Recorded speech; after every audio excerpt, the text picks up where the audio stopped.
قاري صاحب ته به وایه چې دا پیپ دې څنګه راغسې دی خو داسې دې یادېږي چې کله په مدرسه کې شامل وي او قاري صاحب به چې دی داسې په پیپونو او په لختو به یې موږ داسې والو که نه نو نن زه خپله د غرمې مونځ ته یو جومات ته لاړم جمع رانتلې وه چې په کم 2 بجو ټیم عموما دې وخت کې مدرسې چې ګورم یو قاري صاحب یو بل ماشوم د همدغسې لختې نیولې دي ټک ټک وښیه ما ته خپل ماشومتوب رایاد شو زه هم په ماشومتوب کې یو قاري صاحب دغسې وایم دغه یو لاس ګوته مې نه ده ختلې وه د خپل ځان سې پړسېدلې وه څو ورځې زه ته په تکلیف ومه دا پیپ په دلته کېدم صحیح ده نو څو ورځې ته په تکلیف ومه که نه ما ته سوچ راغی چېرې په خصوصي مکاتبو کې سره چې سخت مضامین دي که نه دا قرآن خو د الله تعالی خبرې دي او دا خو اسانه کتاب دی الله اسانه کړی نو ما ویلې چې په قرآن باندې بیا دغومره وهل او دغسې پیپونه لختې وال که نه نو نه پوهېږم چې دا قارین عموما دا خبره ما سره زموږ کوم لیدونکي چې دي دوی به یې رد نه کړي چې په مدرسو کې ډېر زیات وال ورکوي دغسې پیپونه ورسره یي لختې ورسره یي بعضې هغسې لختونه یې داسې ډبل ټیپونه تاو کړي که نه ماشومان ډېر سخت خوښي نو ومې غوښتل چې دا پوښتنه یا دا نظر د تا نه زه واخلمه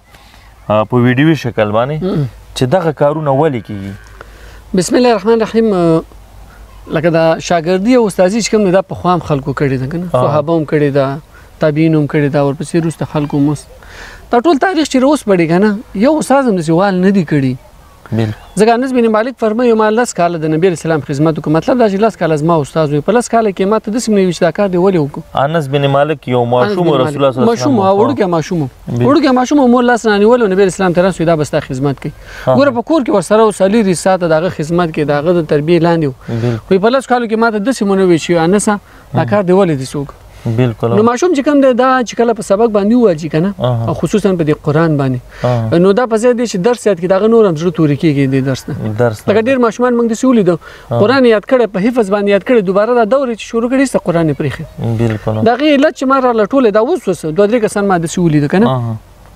نو مهمه پوینټ مې پکې دا ایسته مهمه نکته چې هغه قاري دومره والی دی دومره چې هغه د خپلې هیرې نه اوس قاري ته مخې ته نشي ورتللی نشي ناسې ورته ښه سبق یاد دی بیا هم نشي ورتلی ورته نو هغه په ځای دی چې قاري ته لاړ شي ایسته پټ شي چې پټ شي هغه مدرسه ته نه پاتې شي یعنې ډېر کم داسې خلک به چې هغه بیا پاتې شي که نه هغه سبق وي اخره پورې ګینې اکثرو مدرسې پرېښودې او دا درسونه یې پرېښوده نو قرآن کې الله فرمایي ولقد یسرنا القرآن للذکر فهل من مدکر بما دا قرآن اسانه کړی د ذکر لپاره څوک شته چې فکر او سوچ ورکړي وکړي نو ډیر ماشومان داسې شته دی که نه او پروس کال دلته یو کس ما ولید هغه بیخي زوب کړی یعنې هغه ماشوم اوس هم عصبي تکلیف لري څو ورځې وړاندې ما خپله په سوشل میډیا باندې د یو ملګري پوسټ ولید چې د هغو د کور ماشوم په مدرسه کې قاري صاحب دومره وایي چې هغې ته یې د انځورونه اخیستي وو لاسونو باندې یو قسم د سرې چاپې ورباندې وي که نه دا نن ما عملي ولیدل نو چې الله تعالی خپل اعلان کړی په قرآن کې چې ما اسانه کړی دی نو په اسانه شي باندې خو وال دومره وال نه دي پکار که نه لکه دا اوس ماته یو څو ماشومان داسې معلوم دي که نه قرآن قاریانو مدرسې پرېښې وې نو ما چې ورغلم نو دوی دا حالت باندې سخت خفه شوم نو بیا هم بوتلم بله مدرسه کې مو واچوه استاد سمیع المال وهل به نه ورکوې هماغه ماشومان دي اوس مدرسې ته نتلو اوس په خپله ځي چې ورشم یو جمعه نیمه کې زه پوښتنه کوم که نه نو خپله روانې مدرسو ته سبق ته ورځي خو خوشحاله دي ښه صفتونه هم کېده استاد که نه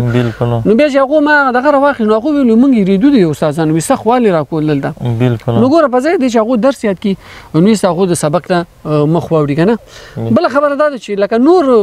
دغه هم شته ته استاد یې که نه په بله طریقه ماشوم تشویق کا هغه ته یو لالچ ورکړه یو څه ورته وښایې که نه دلته یو کس دی ما ته اوس معلوم دی یو ماشوم دی هغه باندې ما غونډه د قرآن ترجمه په دې باندې وکړه زه تاله موبایل اخلم او موبایل به ورته اخلي که نه نو موبایل خو اخلم خو چې کله 12 نه فارغه شي که نه نو اخلم یې ورته وخت مې ورته نه دی تعین کړی ورته ویلم چې ته قرآن ترجمه وکړه زه تاله موبایل اخلم او ورته ویلم چې ګوره زه به درنه امتحان اخلم امتحان نه وروسته به ورته اخلم که نه نو هغه اوس چې دی هغه قرآن ترجمه اوس 20 سپارې باندې ور واوړېد سړی بالکل که نه یعنې دومره په خپله ځي د شپې 3 بجې پاسېږي درس ته ځي ماسپښین ځي ماښام ځي تشویق کړی مې دی او دومره خواري کوي که نه چې ترجمه ټکي په ټکي یاده کړې ده بالکل نو ګوره د والو نه اوس دا طریقه ښه ده ماشوم ته یو انعام ورکړه یو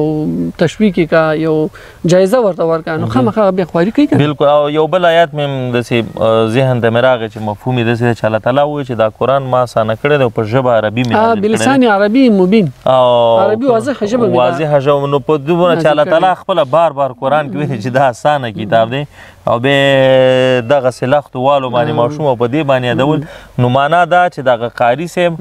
یا خپله د دې آیات په معنا نه پوهېږي یا د دې او سیله وړتیا نه لري چې درس ورکړي ځکه دا درس ورکول هم چې دي او دا اکثره دا وال چې ډېر زیات کوي که نه دا خلک ما لیدلي دي دوی داسې ګرځېدلي نه دي د قرآن کې الله پاک وایي تاسو وګرځئ چې خلکو سره مخ شوي مخ شوي نه دي ډېر زیات که نه بس همدلته رالوي شوي دي بس همداسې والې خپل هم خوړلي په دې والو یاد کړی او په بل باندې بس په همدې والو باندې نو والدینو ته به همدغسې ووایو که چېرته تاسو ماشوم په کمې مدرسه کې هم داخلوئ دا ډېر ښه کار دی اوس داسې نه چې څوک وایي چې تاسو د مدرسې کې د ماشوم د داخلولو خلاف نه مدرسه کې چې تا ماشوم داخل که هم دنیوي امور زده کولی شي هم اخروي امور زده کولی شي یعنې په دنیوي امورو کې د مور و پلار حقوق د نورو انسان حتی په ځمکه باندې چې کوم حاصل دی ټولو حقوق دی دا زده کولی شي تر څنګه عصري علوم هم ورسره ترلاسه خو که په هره مدرسه کې داخلوئ لومړی یو څو ورځې دا مدرسه باید وڅاري چې دا قاري صاحب وهل کوي که نه که په مینه په محبت په تشویق باندې په خلکو باندې درس یادوي نو انشاءالله تعالی د دې نتیجه به ډېر ښه نن قاري صاحب ډېر خوابده شوی یم خو زه ښه شو اوس هم دغه ویډیو دی الله تعالی وکړي چې هغه قاري صاحبانو پورې ور ورسېږي چې کوم خلک په وال کې که هغو ته ور ونه رسېږي والدین خو به یې وګوري چې د دغسې مدرسو نه ډډه وکړي چې په هغې کې وهلي ځکه چې الله تعالی